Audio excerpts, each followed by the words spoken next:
And here, Eric said to her after she came out of the bathroom, "Did you bathe well?" And she, in anger, said, "No. Tomorrow I will ask Gilla to help me bathe."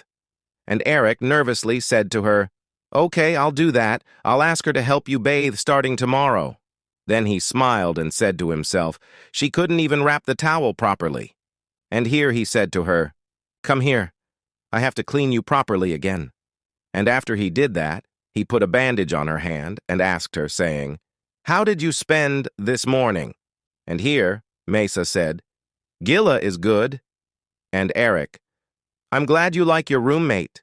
Then he looked at her and said to himself, "Her fingers are all wrinkled from being in the water for too long." And he asked her and said, "Is there anything uncomfortable about living here?" And Mesa said, "It's okay." And Eric, "Since you like meat, I told the cook to prepare it for you. But why were you so thin before?" And here, Mesa said, "Oh, because my brother didn't bring what should be eaten." And here he was shocked, and Mesa continued, saying what the maid Malika had said. "Anyway, instead of putting it in her mouth when she doesn't even know how to eat it properly, why don't we just feed her grass?" So he asked her and said, "Eric, were your maids Malika and Deli with you from the beginning?" And Mesa, "Yes, 5 originally. Only 2 now." And here, Eric said, "I see. Their attitude seems very rude." But Mesa was afraid of his reaction and grabbed his hand, saying, If you hurt them both, Vermil will know." And here, Eric said, "Vermil? That's the name the king used before he became king?" And here, Mesa looked at him in silence.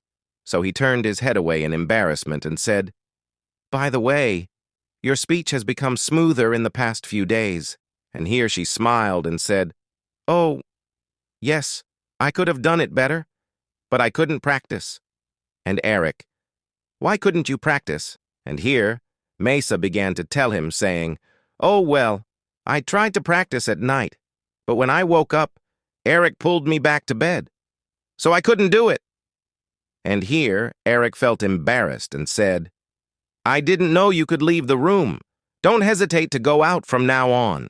And here, Mesa pointed to her forehead so that he would give her a kiss. And here he looked at her in astonishment and was embarrassed by her request, but he did it, saying to her, "That was good information. And if you tell me more, you'll always get a reward for that." And here, Mesa said in surprise, "Information?" And here, Eric said to himself, over time, Mesa has started to get used to talking, and now she's more curious and asks more questions. Mesa often asks about basic things because she didn't know about them before. Like she asked and said, "What is a con? Will I get sick?" And sometimes she asked questions that were difficult to answer. Like she asked him, while they were sitting in the garden, "How do girls my age usually live? And how do others think about the king?" And since we've been talking more these days, she started asking him while they were at dinner and said, "There are people who cut their wrists and die while others don't die even if their wrists are completely severed. Why do people die from a small wound and live with a severe wrist injury?" Mesa's way of speaking has become noticeably natural. And here we'll go back to Mesa, as she says, "I already know this. I used to say it in my head. Now that you've answered, kiss me quickly." And Eric did that and kissed her on the cheek, saying to her, "Can you start using informal language with me from now on?" And Mesa asked him and said, "Huh? Why?" And here Eric looked at her and said, "Since we're a couple, wouldn't it be better if we talked to each other like this?" But Mesa didn't understand and said to him, "I don't understand." And here Eric said to her, mocking their situation, "I'm from the royal family, and you're the daughter of a margrave." So he laughed, because the opposite was true. And here Mesa said to him, "Should I continue using informal language? What should I do?"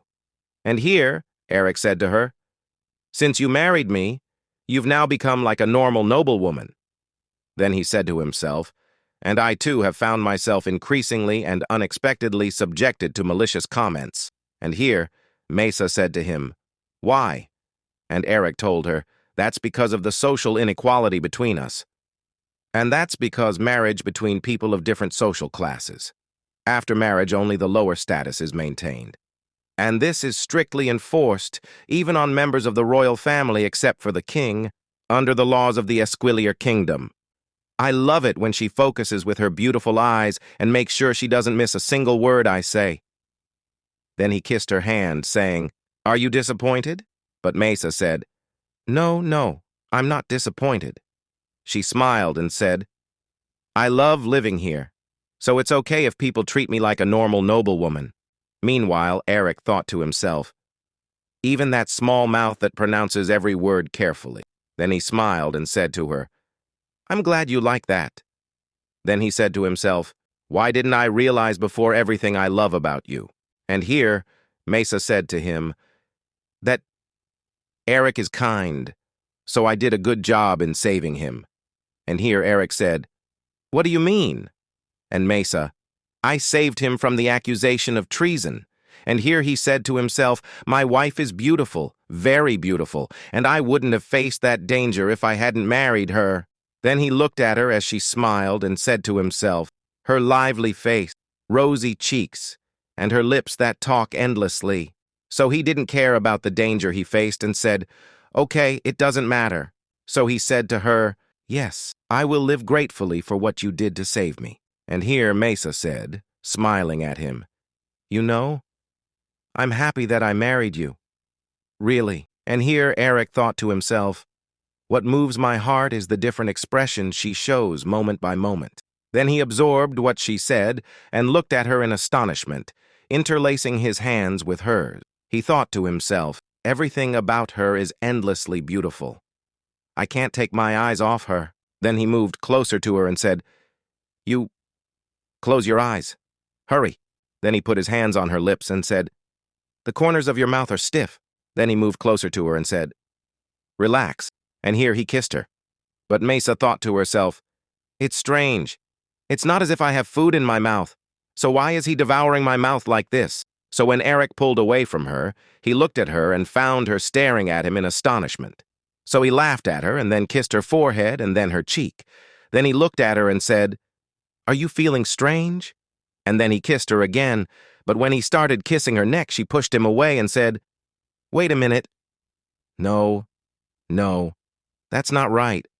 Do you even know how to do it properly? Have you tried it before? You haven't done this before, have you? That's not how it's done." Then she pointed to herself and said, "It has absolutely nothing to do with what you're doing with the upper part of my body. Do you understand? I learned from the priestess, so I know very well. So do as I say." And here Eric kissed her hand and said, "I know what you mean. This is an attempt to make that painful process less painful." And here, Mesa said shyly, "No, I wonder where you learned it wrong." And Eric, "If you keep doing this, I won't be able to do anything." And he kissed her, saying, "I only know how to do it this way." But Mesa tried to push him away, saying, "Don't be stubborn. I'm trying to save Eric with all this." And Eric said to her, "For my own good." Then he whispered to her, "It seems I'll be staying here for a longer time since you've touched my heart, my lady. And I'm happy that we're going through this process of mutual understanding." And the next day when her maid went to her, they looked at her, and Delilah the maid said, "She's truly a puzzling mystery." And Malika the maid said, "Indeed." Then she looked at her and said, "So, was that incident intentional or not?" And Delilah, "Well, what sudden incident could it be?" And here Misa thought to herself, "In the end, he spent the whole night kissing my body unnecessarily." At the same time, Malika said, looking at her, "Is her mood better today because of her new personal maid?" That's because she was smiling. Then she thought to herself, "Personal maid? I never expected this man to be so ignorant about intimate matters." And here, when Gala arrived, Malika looked at her and angrily whispered to Delilah, "Ah, she has arrived." At the same time, Mesa was thinking to herself, "It will be annoying if this kind of thing continues in the future." And here, Gala was looking at Mesa's robe and said, "My lady, fortunately, I have some extra clothes for you to change into today." Then she looked at her and said, "I was worried because the clothes you wore yesterday hadn't dried yet." And then she noticed the kiss marks on Misa and said, What is this? When did something like eczema appear? But she quickly realized they were kiss marks and shouted at her in embarrassment. And here the scene changes, and the maid Delilah says to Eric, "It seems they aren't eager to replace Madame Malika easily." And Eric, "Why? I feel like there's something more to it." And the maid Delilah said, "I was about to ask more but stopped midway, afraid of suspicion." And here Eric said, "Strange." Then he thought and said, "She doesn't seem to have any particularly special abilities. Madame Malika has a history of theft. She was even caught trying to steal precious items from the imperial palace. And she was barely able to keep her position by bribing the head maid. However, the fact that they still won't replace someone like her is very suspicious." And here she presented him with the papers and said, "Anyway, after Madame Malika's case, Lady Manor, the Viscountess, cleverly continues to win the favor of the head maid through gifts. And apparently, the head maid is so extravagant that things have become much easier. And this is a list of the jewelry that Lady Manor gifted to the head maid." And Eric took it from her and said, "Well done." And when she started to stutter, Eric said, "Speak freely." And here Delilah said, "My lord." And Eric looked at her, and she said to him, "That's enough now." Then the scene changes to the garden where Maisa is playing with the maid Gala, who said to her, "No, this makes no sense." And suddenly a leaf fell on her nose, and she removed it while Gala was shocked by the kiss marks she found on Maisa's body and said, "Treating someone this way is no different from treating a child. Has the Lord finally lost his mind?" Then she looked at Maisa and angrily said, "My lady, if you don't love the Lord, just scream and bite him. It's okay to defend yourself, my lady." And here Maisa thought to herself nervously, "To whom should I report this?"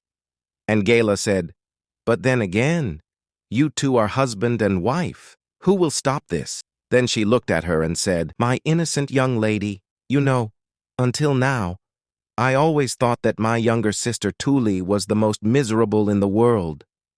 But now, I'm not so sure anymore. My younger sister Tuli is just like you, my young lady. Specifically, I have 7 siblings, younger and older, so we are 8 siblings. Families like mine have a lot of offspring. But one day, there was a plague in the village and my sister Tuli almost died. She barely survived because she had a high fever at that time. And after that, she became like you. My father was just a blacksmith's assistant at that time, and he was struggling to raise a sick child as just an assistant. And we knew that even if Tuli grew up, she wouldn't be able to earn enough food for herself. Then, one day my father took Tuli out, and the father returned alone later that day, and much later I learned that Tuli had gone away forever to a place she could never return from. And I'm still very sad to talk about it. People who haven't experienced something like that only make sarcastic remarks. And here Maisa thought to herself, "I see. So it's common for families to kill each other. I've learned something new again." And it's clear that she didn't learn anything at all. And here Gala smiled and said, "Actually, I was just talking about things like this with the horses in the stable or the stray dogs. Thank you for listening to my story, young lady." And here, Maisa smiled to herself. "I'm often called names like a mouse or a monkey, but to be compared to a horse or a dog this time, strangely, I don't feel bad." And here Gala looked at her and said, "My young lady, actually, when I first saw you, definitely." And here Maisa looked at her and thought to herself, "Definitely." Suddenly, Eric arrived and said, "Here you are, my lady." And here Gala said, "My lord?" And here Maisa looked at him and said, "Why? Why is he here at this moment?" And here Eric said, "I've been through a lot." Then he looked at Gala and said, "You should leave now."